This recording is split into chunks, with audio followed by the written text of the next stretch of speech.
So let's talk about the diagnostic approach to a case of pulmonary thromboembolism.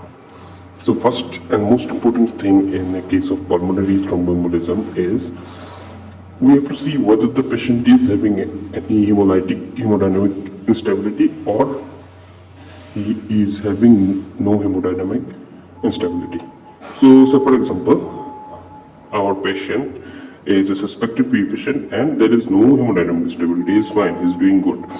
So we will assess now for clinical probability of pulmonary embolism. We cannot just go on and order for costly tests like CTPA or D-dimer. We have to first assess for clinical probability of pulmonary embolism. How do we assess?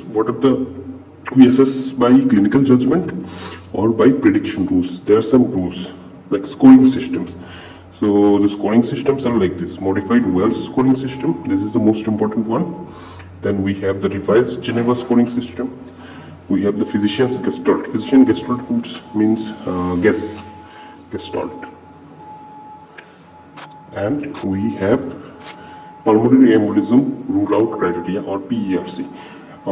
Modified Wells scoring system is the one we have to remember. This is the most important one. I don't think we need to go in deep of this criteria. We just remember the name.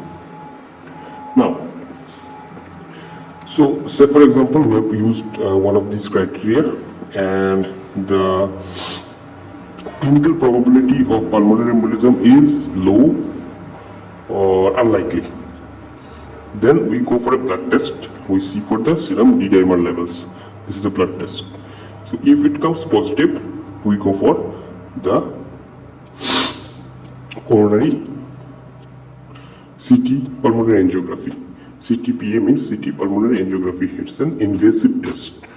Okay, it's an invasive test, and if it can confirm pulmonary embolism. If it confirms pulmonary embolism, we treat. If it says there is no pulmonary embolism, we go for no treatment, obviously.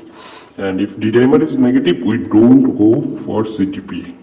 Okay, because the clinical probability is unlikely, D-dimer is also negative, there is no need for going to CTPA. We just rule out pulmonary embolism.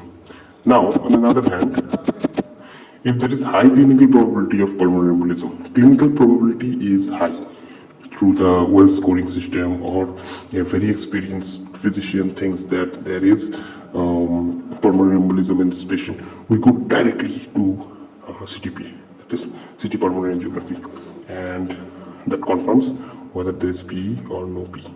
So that's all. Thank you. I hope you have learned about the diagnostic approach to pulmonary thromboembolism in this video.